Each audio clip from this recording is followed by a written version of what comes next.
بسم اللہ الرحمن الرحیم۔ السلام علیکم ڈیئر اسٹوڈنٹس، مس سبیحہ آپ سے مخاطب ہے۔ آج ہم نے جو ٹاپک سٹارٹ کرنا ہے اس کا نام ہے کریکٹرسٹکس آف کریٹیو پیپل۔ مختلف ماہرین نے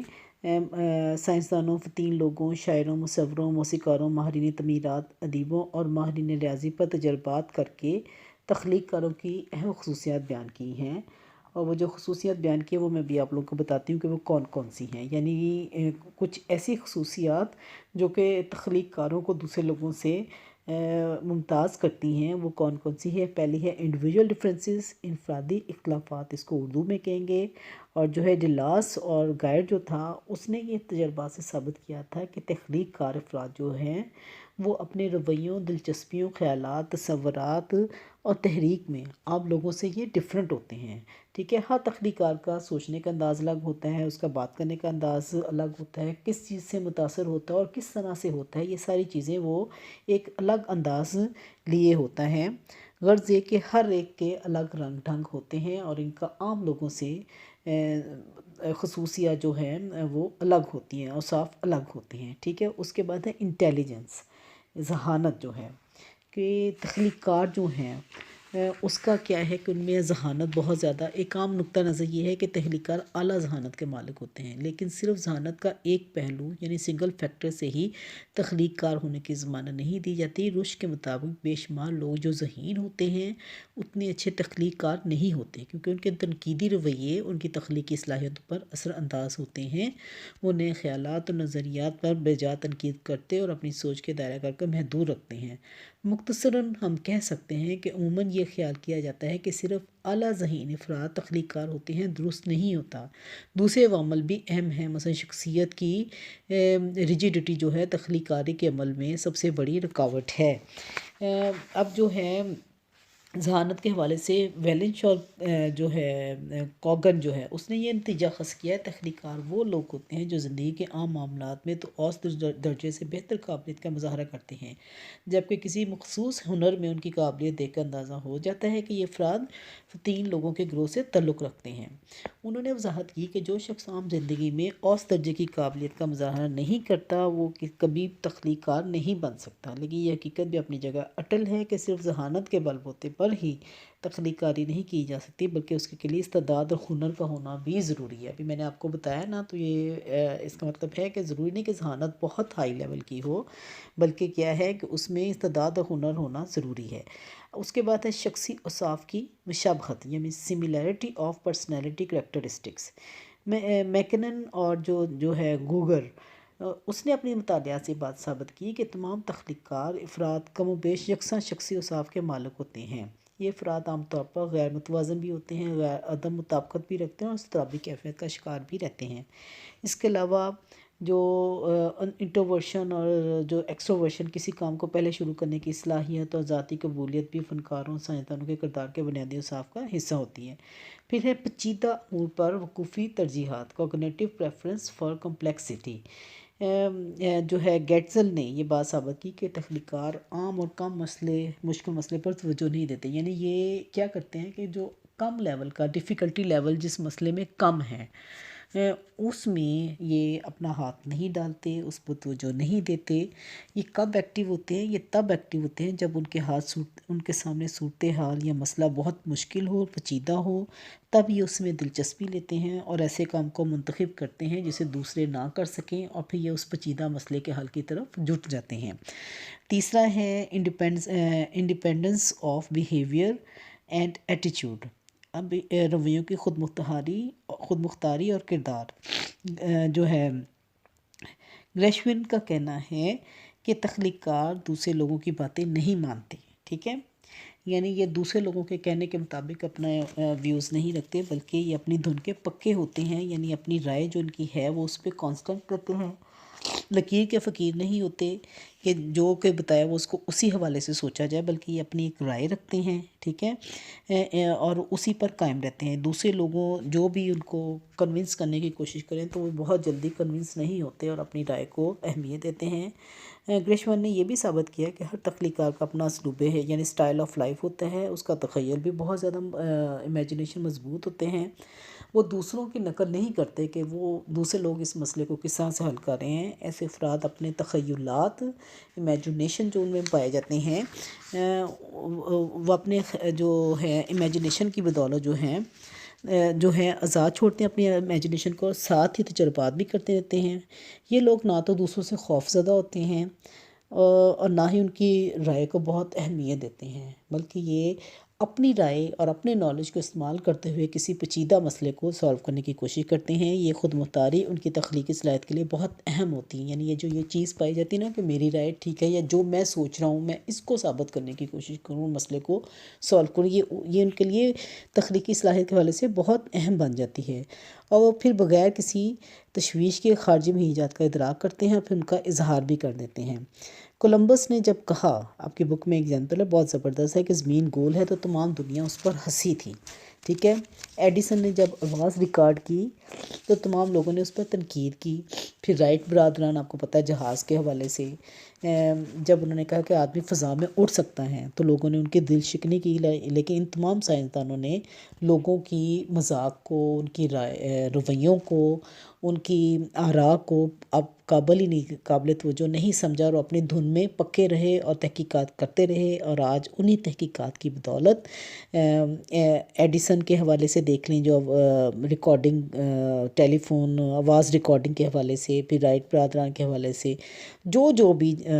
سائنسدان رہے ہیں، تخلیق کار رہے ہیں، ان کی ایجادات سے زندگی کیا بن گئی، زندگی پہلے سے زیادہ آسان ہو گئی، میکینیکلی انداز میں کام ہونا شروع ہو گیا ان مشینوں کی بدولت، ان ایجادات کی بدولت، ٹھیک ہے بچے۔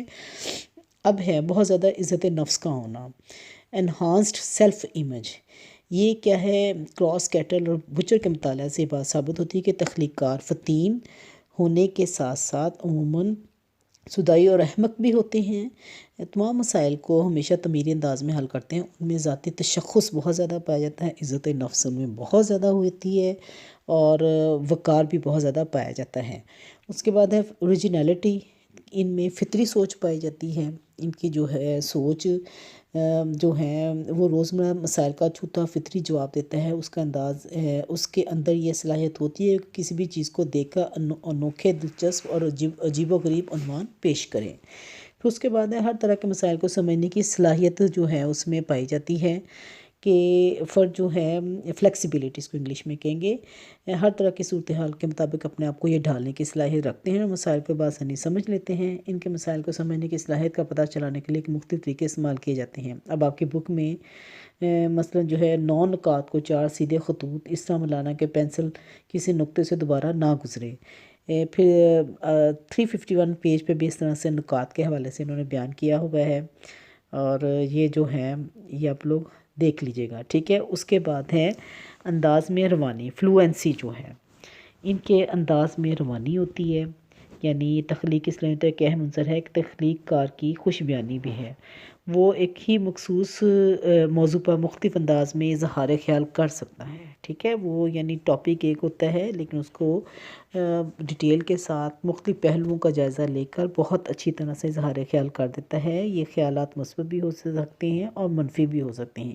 ایک ہی بات کو مختلف انداز میں، مختلف عنوانات سے اور مختلف پہلوؤں سے بیان کرنا اسلوب بیان کی خوبصورتی ہوتی ہے، کسی مختلف پہلوؤں کو اجاگر کر کے کسی بات کو ایکسپلین کرنا، ٹھیک ہے۔ اسی وجہ سے وہ اپنی بات کو بہتر انداز سے دوسروں کے سامنے پیش کر کے انہیں قائل کر سکتے ہیں، یہ جو تخلیق کا، کیونکہ ان کے پاس نالج ہوتا ہے، ان کے پاس انفارمیشنز ہوتی ہیں، وہ مسئلے کی بریک بینی سے آگاہ ہوتے ہیں، ہر چیز، ہر جزیات کو وہ جانتے ہیں، اس بنا پر دوسروں کو کنونس کرنے میں ان میں زیادہ قابلیت پائی جاتی ہے، ٹھیک ہے۔ اس کے بعد ہے محنتی اور بریک بین، ٹھیک ہے۔ اب جو ہے میکنن نے کہا ہے کہ تخلیق کار کا کردار ہمیشہ ذمہ دارانہ ہوتا ہے، یہ بہت محنتی ہوتے ہیں، اور ہارڈ ورکنگ کی بدولت یہ نئی سے نئی راہیں یا حل تلاش کرتے رہتے ہیں، اپنے کام میں ہی مصروف رہتے ہیں، حالات واقعہ کی تفصیلات کا ہمیشہ بہت چھوٹے چھوٹے پوائنٹ پر جائزہ لے کر جو ہم مسئلے کو سالو کرنے کی کوشش کرتے ہیں، مسئلے میں پائے جانے والے جو پیچیدہ امور سے متعلق جزیات ہیں ان کو بھی وہ سمجھتے ہیں، ٹھیک ہے۔ اس کے بعد جو ہیں ان میں جمالیاتی و نظریاتی اقدار، اس میں کیا ہوتا ہے، تخلیقی کاروں میں حصہ لطیف بہت زیادہ پائی جاتی ہے، کسی نظریے کے بارے میں سوشل ویلیوز پر بہت زیادہ یہ زور دیتے ہیں، ان کی شخصیت کا ایک نمایاں پہلو ہے کہ کسی بھی نظریے کے بارے میں وہ معاشرہ کیا کہتا ہے، معاشرت اقدار کیا کہتی ہیں، ان پر یہ جو ہے خاصی اس چیز کو وہ اہمیت دیتے ہیں۔ پھر جو ہے شک و شبہ کی صلاحیت جو ہے، سسپیکٹیبلٹی جو ہے، تخلیق کار کسی اعتقاد کو اندھا دھند تسلیم نہیں کرتے، ان کے سامنے کوئی عقیدے پیش کیے جائیں، ان کے سامنے کوئی نظریے پیش کیے جائیں، یہ نہیں ہوگا کہ وہ باقی لوگوں کی طرح اس کی تقلید کریں، اس کو مان جائیں اور وہ کنونس ہو جائیں، بلکہ یہ ہر وہ شے کو شک و شبہ کی نظر سے دیکھتے ہیں اور پھر اس کے صحیح یا غلط ہونے کا فیصلہ کرتے ہیں۔ اب جو ہے بہتر طالب علم بھی ہوتے ہیں، ظاہر ہے تعلیم کے تمام شعبوں میں بہتر کارکردگی دکھاتے ہیں، اگر کوئی شعبہ ان کے لیے پسندیدہ ہو تو وہ بوریت اور ناپسندگی کی پرواہ کیے بغیر اس شعبہ میں محنت کر کے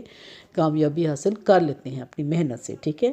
پھر ذاتی خامیوں اور غیر عقلی تحریکی قبولیت بھی میں پائی جاتی ہے، تخلیق کار کشادہ سوچ اور وسیع ذہن کا مالک ہوتا ہے، وہ اپنی کسی بھی غیر منطقی سوچ، غیر عقلی تحریک، بوسیدہ دلیل اور خامیوں کو کھلے دل سے تسلیم کرتا ہے اور دفاعی رد عمل اختیار نہیں کرتا، ٹھیک ہے بچوں۔ اس کے بعد آ جائے گا ذاتی ڈسپلن پایا جاتا ہے ان میں، تخلیقی ڈسپلن کی خلاف ورزی نہیں کرتے۔ پھر ان میں جو ہے اگر انہیں انتظامیہ کی کوئی بات اپنے مزاج کے خلاف لگے تو وہ قانون کا احترام کرتے ہیں اور جارحانہ رد عمل پر نہیں اترتے، یعنی وہ چیز جو ان کو جس چیز کے بارے میں ان کو روکا جائے وہ وہاں کنونس ہو کر جو ہے رک جاتے ہیں اور ان چیزوں کو مان لیتے ہیں، ٹھیک ہے بچے۔ اس کے علاوہ جو ہے ان میں ذاتی ڈسپلن بھی جو ہے وہ بہت زیادہ پایا جاتا ہے کہ جو ہے سیلف ڈسپلن جس کو کہیں گے، کہ مکینن نے ثابت کیا کہ یہ ڈسپلن کی جو ہے وہ پابندی کرتے ہیں۔ پھر جو ہے ایج آف کریٹیوٹی، کہ پریسی نے اپنے مطالعے سے ثابت کیا کہ تخلیق کار اپنے تخلیقی کاموں کی ابتدا بچپن سے ہی کر دیتے ہیں، چھوٹی عمر سے ان کے سوچنے کا، کام کرنے کا انداز اپنے ہم عمر بچوں سے منفرد ہوتا ہے۔ اگر ہم کسی نامور تخلیق کاروں کی زندگی کا مطالعہ کریں تو ہمیں پتہ چلے گا کہ انہوں نے کم عمری میں ہی شاعری شروع کر دی، یا انوکھی تصاویر بنائیں، پینٹنگ کی، موسیقی کے حوالے سے جو ہیں انہوں نے بہت ہی بچپن سے ہی وہ ہنر دکھانا شروع کر دیے تھے، ٹھیک ہے۔ اب جو ہیں ماحول کا اثر، انوائرمنٹ فیکٹرز، ابتدائی ماحول اور اسے تشکیل دینے والے مہیجات تخلیق کار کے لیے بہت اہم ہیں۔ ہر فرد کی طرح تخلیق کار بھی اپنے ارد گرد کے ماحول سے بہت زیادہ متاثر ہوتا ہے۔ ماحول جو ہے تو باقی لوگوں کے لیے اگر ایک اثر رکھتا ہے، اثر انگیز ہوتا ہے، تو تخلیق کار لوگوں کے لیے بھی بہت اثر رکھتے ہیں۔ اس سے اپنے ارد گرد فتین افراد اور تخلیقات میسر ہو تو اس کی سوچ ابتدا سے ہی نکھر کر اور واضح آ جاتے ہیں، یعنی ارد گرد اور افراد بھی ایسی ہی کوالٹیز والے ہوں، ایسی اوصاف والے ہوں تو اس کی سوچ ابتدا سے ہی وہ ایک لحاظ سے شارپ ہو کر سامنے آئے گی۔ مختلف اسٹڈیز سے یہ پتہ چلا ہے کہ ایسے مشہور ادیب، شاعر، سائنسدان جنہوں نے بچپن سے ہی اپنے لائق اور قابل اساتذہ یا والدین کے زیر سایہ تربیت حاصل کو، ان کی تخلیق کاری کو شروع سے ہی پلنے پھولنے کا موقع مل جاتا ہے اور جلد ہی انہوں نے اس کا اظہار کرنا بھی شروع کر دیا، ٹھیک ہے بچوں۔ اگر مناسب ماحول تخلیق کاروں کو نہ ملے تو کیا ہوتا ہے، فطری صلاحیتیں دب جاتی ہیں، جبکہ دانشوروں کی صحبت، اسکول کی تعلیم اور سماجی تعلقات تخلیقی عمل کی پرورش کرتے ہیں۔ اگر اچھا ماحول، اچھے ہیلدی انوائرمنٹ ملے جس میں اس کا سامنا جو ہے تعلیمی اداروں میں بھی جو ہیں اساتذہ کے روپ میں کہہ لیں کہ ان کے جو جس چیز سے متعلق وہ نالج ان کو چاہیے اساتذہ ان کو فراہم کر دیں، پھر گھر میں بھی اس کو گائیڈ لائن کے لیے ایک وافر مقدار میں ماں باپ کی ایجوکیشن کی صورت میں ان کو معلومات ملتے رہیں، تو یہ ان کے لیے اور جو ہے تخلیقی اس تھنکنگ جو ہے، کریٹیو تھنکنگ جو ہے اور شارپ ہوتی جائے گی، ٹھیک ہے۔ اس کے بعد اسٹرکٹ سپرویژن، ذہانت صلاحیت کے ساتھ ساتھ کڑی نگرانی بھی جو ہے بہت اہمیت رکھتی ہے۔ مناسب تنقید اور نگرانی سے ان پر جو دباؤ پیدا ہوتا ہے وہ ان کی تخلیقی صلاحیت کو جلا بخشتا ہے، ٹھیک ہے۔ اس کے بعد ہے فیسلٹی آف انڈیپینڈنٹ ورک، تخلیق کار کو اپنے خیالات کے اظہار کے لیے مناسب موقع ملنا ضروری ہے۔ خیالات کے اظہار کا ماحول اگر سازگار ہوگا تو اس سے تخلیق کار میں خود اعتمادی پیدا ہوگی اور اس میں کام کرنے کی لگن بڑھے گی۔ اس کی پھر جو ہے اضطرابی کیفیت بھی کم ہوگی، جس سے وہ اپنی تخلیق کے بارے میں بہتر طور پر سوچ سکے گا۔ جی، تخلیقی لوگ جو ہوتے ہیں، تخلیقی فکر کے حامل جو افراد ہیں وہ موڈی بھی بہت ہوتے ہیں، اگر جو تخلیق کار محنتی ہوتے ہیں، اپنے کام بڑے انہماک سے کرتے ہیں، اس کے باوجود وہ موڈی ہوتے ہیں. جب موڈ میں ہوں تو ان کی تخلیق کی صلاحیت زیادہ ہو جاتی ہے، خاص طور پر شاعر، ادیب و مصور وغیرہ. پھر باہمت بھی ہوتے ہیں، بہت نڈر بھی ہوتے ہیں، وہ لوگوں کی پرواہ کیے بغیر اپنے دل کی بات صاف صاف دوسروں کو بیان کر دیتے ہیں. پھر انکنونشنل ہوتے ہیں، یعنی تخلیق کار رسمی تقلید کے قائل نہیں ہوتے، بلکہ وہ روایات رسومات کی خلاف ورزی جو کرنے کے قائل نہیں ہوتے اور اقدار کو بہت زیادہ اہمیت دیتے ہیں. ٹھیک ہے. اس کے بعد جو ہے خواہشات کو دبا کر نہیں رکھتے، اپنی خواہشات کا برملا اظہار کرتے ہیں. ان کی بیشتر خواہشات تعمیری اور پیداواری ہوتی ہیں. اس طرح معاشرہ ان کی اظہار پر کوئی پابندی عائد نہیں کرتا. پھر یہ سیلف سینٹرڈ بھی ہوتے ہیں تخلیق کار، اپنی ایک دنیا ہوتی ہے، یہ دنیا عام روایات سے مختلف ہوتی ہے، اس کی سوچ اور اس کا عمل عام لوگوں سے مختلف ہوتا ہے، لیکن وہ اس پر شرمندہ نہیں ہوتے، بلکہ یہ اس میں مگن رہ کر خوشی محسوس کرتے ہیں. پھر امپارشل ہے تخلیق کار، کھلے ذہن کا مالک ہوتا ہے، وہ متعصب نہیں ہوتا، نہ کسی کی بے جا حمایت کرتا ہے، بلکہ وہ غیر جانبدار رہتا ہے. چلیں بچے، اب اس کے بعد آ جاتا ہے کریٹیوٹی ٹریننگ. لیکن اس سے پہلے میں آپ کو بتاؤں گی کہ اگر کریٹیو تھنکنگ کا کویسچن آ جائے کہ اس کو ڈیٹیل میں بیان کریں، تو پھر آپ نے ایک اور نیا ہیڈنگ جو ہے آپ کی بک میں نہیں لکھی ہوئی، لیکن آپ نے اس میں ایڈ کرنا ہے، وہ ہے تخلیقی فکر کے مدارج. ٹھیک ہے. وہ ہے تخلیقی فکر کے جو مدارج ہیں نا، اسٹیپس ان کریٹیو تھنکنگ، تو وہ کون سے والے ہیں جو کہ میں نے مسئلے کی شناخت کے حوالے پرابلم سالونگ کے حوالے سے بیان کیے نا، وہ چاروں آپ نے بیان کر دینے تخلیقی فکر لگا کے، مطلب یہ کویسچن میں ایڈ کر کے نا، کہ تخلیق کار جو ہیں پہلے مسئلے کی شناخت کرتے ہیں، پھر مسئلے سے جب بور ہو جائیں پھر وہ تعطل کا شکار ہو جاتے ہیں، پھر آمد اور پھر تصدیق، وہ جو چاروں سٹیپ ہے اس میں آپ نے لکھ دینے ہیں. اب ہمارا اگلا ٹاپک یہ جو آج ہے کریٹیوٹی ٹریننگ ہمارا یہ رہ گیا. اب میں یہ بتانے لگی ہوں کہ تخلیقی فکر کی اہمیت کے پیش نظر ماہرین نفسیات نے اس کی تربیت اور اس کو بڑھانے پر کافی توجہ دی ہے. ان ماہرین نفسیات کی تحقیقات سے کافی حوصلہ افزا نتائج جو ہیں وہ حاصل ہوئے ہیں. تخلیقی فکر اگرچہ ایک خداداد صلاحیت ہے، ہم اس کی نشر مار کے لیے جو عناصر اہم شمار کیے جاتے ہیں وہ کچھ اس طرح سے ہیں. پہلا ہے فریڈم آف ایکسپریشن. ٹھیک ہے، جس کو ہم کہیں گے آزادی اظہار. ٹھیک ہے، رائے، یا پھر کہیں گے رائے کی آزادی کا اظہار. سرکاری اور سماجی اعتبار سے آزادی اظہار پر غیر ضروری پابندیاں عائد نہیں ہونی چاہیے، بلکہ اس کے لیے زیادہ سے زیادہ مواقع فراہم کیے جانے چاہیے. ایسی آزادی بچوں کو شروع سے ہی دی جانی چاہیے، کیونکہ جب ذہن ناپختہ ہو جائے تو پھر ایسی آزادی کا فائدہ نہیں ہوتا. اس لیے بچے کو شروع سے ہی فریڈم آف ایکسپریشن کے حوالے سے ان کو اتنی آزادی دی جائے کہ اپنے خیالات کا اظہار کر سکیں. تخلیق کار کے لیے یہ ضروری ہوتا ہے کہ ان کو اظہار کا موقع مل سکے. اگر بچوں کو ابتدا سے ہی اپنے خیالات، جذبات اظہار کی آزادی دے دی جائے تو اس کے بہت حوصلہ افزا نتائج ہوتے ہیں. اپنے ماحول کے بارے میں خیالات، مرضی کے مطابق تجربات یا تحقیق کی جستجو کو آزادانہ طریقے سے پروان چڑھنے کا موقع دے دیا جائے، بے جا سختی، روک ٹوک سے گریز کیا جائے، تو تخلیقی فکر کی صلاحیتیں بچپن سے ہی نکھرنا شروع ہو جاتی ہیں. بچوں میں رنگین پینسلوں سے تصاویر بنانے کا رجحان یا مختلف حالات اور واقعات کو کہانی کے انداز میں بیان کرنا وغیرہ بچوں میں تخلیقی صلاحیتوں کی نشاندہی کرتے ہیں. بچے جیسے وہ جو ہے بلاک ڈیزائننگ ہے، بچوں کو اگر ان سے اکثر بچے جب وہ کھیلیں تو ان بلاکس کو یوز کرتے ہوئے وہ طرح طرح کی چیزیں جو ہیں بناتے ہیں. یہ ایک لحاظ سے شروع سے ہی ان کے بچوں کو جب ان کی مرضی کے مطابق کھیلنے دیا جائے تو وہ ایک لحاظ سے ان کے لیے اچھا ثابت ہوتا ہے، اور ان کی صلاحیتیں بچپن سے ہی نکھرنا شروع ہو جاتی ہیں. اس کے بعد ہے ایگو انہانسمنٹ اپرچونٹیز. ٹھیک ہے، شخصیت کی صحت مندانہ نشوونما، پختگی یا تکمیل میں انا کی ترقی کو بڑی اہمیت حاصل ہوتی ہے. ایگو کو یعنی بہت اہمیت حاصل ہے، جو ایگو کی جو ترقی ہے. ٹھیک ہے، اسے ضروری ہے کہ اسے مجروح ہونے سے بچایا جائے، اس کی ترقی اور نشوونما پر بھرپور توجہ دی جائے، اور جو ہے بچوں اور نوجوانوں پر ایسا دباؤ بھی کم از کم ڈالنا چاہیے کہ تم یہ بنو، تمہارا فلاں رشتہ دار، تمہارا دوست کیا بن گیا، تم کتنے پیچھے رہ گئے وغیرہ وغیرہ. یہ چیزیں جو ہیں یہ نہیں ہونی چاہیے. اور تخلیقی صلاحیت کو اجاگر کرنے کے لیے ضروری ہے کہ بچے کی عزت نفس کو مجروح نہ کیا جائے، اسے اپنی مرضی سے کھیلنے، کودنے، ادھر ادھر کرنے، تجسس کی تسکین اور صلاحیتوں کے اظہار کا موقع دیا جائے. تو ایسا کرنے سے بچے کا جو سیلف امیج جو ہے وہ بڑھتا ہے، جبکہ اس کو بحیثیت فرد مسترد کرنے سے اس کا شخصیت جو ہے مجروح ہوتی ہے۔ بچے میں اگر مقابلہ بازی، مسابقت کا اگر ہم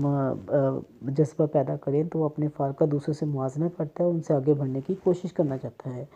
مثلا اس کی کارکردگی دوسروں سے ادنیٰ درجے کی ہو تو وہ خود کو ملامت کرتا ہے اور اپنی خامی پر قابو پانے کی کوشش کرتا ہے۔ مسابقت کے حوالے سے ہمیں تھوڑی احتیاط کی بھی ضرورت پڑ جاتی ہے، کہ اگر مقابلہ جو ہے بڑے بہن بھائی یا بڑی عمر کے بچے سے کر لیجیے تو چھوٹے بچے کے ناکامی کے امکانات بڑھ جاتے ہیں۔ اس صورت میں بچے کی انا جو ہے مجروح ہو سکتی ہے، اس کی سوچ دب جاتی ہے، وہ احساس کمتری کا شکار ہو سکتا ہے، اور پھر یہ کیا کہ وہ اپنی موجودہ صلاحیتوں کو بھی استعمال نہیں کر پاتا۔ اس لیے مسابقہ کے تھوڑے اس طرح کے بھی جو ہے نیگیٹو اسپیکٹس جو ہیں سامنے آ سکتے ہیں۔ تو اس سلسلے میں بہت زیادہ احتیاط کی ضرورت ہوتی ہے کہ والدین شروع سے ہی اس بات کو ایگو جو ہے انہانسمنٹ کے حوالے سے، مسابقت کے حوالے سے وہ اپنی نظر میں رکھیں، بچے کی کارکردگی کا موازنہ، اور اگر بڑا بچہ ہے تو اس کی چھوٹے بچے کی کارکردگی کم ہے تو اس کو ایج گیپ کے حوالے سے کہہ کے اس کی جو ہے کمپنسیٹ کیا جا سکتا ہے۔ اگر چھوٹا بچہ جو ہے مسابقہ کی بنا پر تھوڑا پیچھے رہ جاتا ہے کسی حوالے سے، تو یہ بہت ضروری ہے ان کی ایگو انہانسمنٹ جو ہے اس کو برقرار رکھنے کے حوالے سے، ٹھیک ہے۔ اس کے بعد ہے جداگانہ تعلیمی ادارے۔ فطین اور تخلیق کار بچوں کے لیے الگ اگر درس گاہیں ہوں، الگ ادارے ہوں، الگ جو ہیں وہ ان میں جو ہیں مختلف قسم کے انسٹیٹیوشن ہوں، تو یہ فائدہ رہتا ہے کہ ان کی تخلیق صلاحیتوں کی بہتر نشوونما ہو سکتی ہے۔ عام اسکولوں میں پڑھنے والے بچوں کی اکثریت چونکہ ایوریج ہوتے ہیں وہ انٹیلیجنس کے حوالے سے، اس لیے نصاب جو ان کا سلیبس ہے اور جو ٹیچنگ سٹائل ہے جو ہے، یہ سارے جو ہیں وغیرہ مرتب جب کرتے وقت ماہرین ان بچوں کے ذہنی معیار کو مد نظر رکھتے ہیں جو ایوریج میں ہیں، ٹھیک ہے۔ ایسے تعلیمی ماحول میں علم حاصل کرنے سے فطین بچوں کی اپنی صلاحیت کے اظہار اور نکھار کا مناسب موقع نہیں ملتا، جس سے ان کی صلاحیتیں دب کر رہ جاتی ہیں۔ اگر فطین بچوں کے لیے الگ تعلیمی ادارے بنائے جائیں یا الگ نصاب و طریقہ تدریس ہو، الگ سرگرمیاں تشکیل جائیں تو ایسے بچے جلد ہی تخلیقی عمل کا اظہار کرنا شروع کر دیتے ہیں، ٹھیک ہے۔ آج کل مختلف اداروں میں ٹیلنٹ سیکشن کا اجراء اس کی ادنیٰ سی مثال ہے۔ ٹیلنٹ سیکشن کی بنا پر ایسے بچے جو کہ بہت زیادہ اچھے نمبروں والے ہیں ان کو الگ سیکشن بنا کر وہاں سے جو ہے ان کی جو ہے تخلیقیت کو بڑھانے کی کوشش کی جاتی ہے۔ اب کچھ اور بھی طریقے ہیں۔ فریڈم فرام کمپٹیشن پریشر کے ہمارے معاشرے میں بچے یا اس کی سے بلند توقعات جب وابستہ کر لی جاتی ہیں اور عزیز و اقارب ارد گرد کے ماحول سے بچوں کو مثالیں دے کر مسابقت کے دباؤ میں لے آتے ہیں، تو یہ اس سے نقصان پہنچتا ہے تخلیق کاروں کو، اور فراری طرز میں اختیار کرنے لگتے ہیں۔ چنانچہ ضروری ہے کہ بچے کو مسابقہ کے دباؤ سے نکال کر اسے صحت مندانہ مقابلے کے لیے تیار کیے جائیں۔ پھر اس کے بعد جو ہے تحقیقات سے یہ بھی ثابت ہوا کہ فرد اکیلے کی بجائے گروپ میں زیادہ بہتر طور پر تخلیقی تفکر کر سکتا ہے، لہٰذا تخلیقی تفکر کی تربیت گروپ میں دینی چاہیے۔ بھی ہے زیادہ سے زیادہ علم حاصل کرو، اپنے شعبے کا زیادہ سے زیادہ دستیاب علم کوشش کرنی چاہیے کہ جس شعبے سے متعلق وہ اٹیچ ہے اس سے متعلق اس کو زیادہ سے زیادہ جو ہے دینا چاہیے، نالج دینا چاہیے، ٹھیک ہے۔ اب جو ہے بچے ہمارا یہ ہو گیا کمپلیٹ، اور انشاءاللہ تعالیٰ اب ہم اگلا نیا چیپٹر سٹارٹ کریں گے، ذہانت، انٹیلیجنس۔ اس کو بہت اچھی طرح سے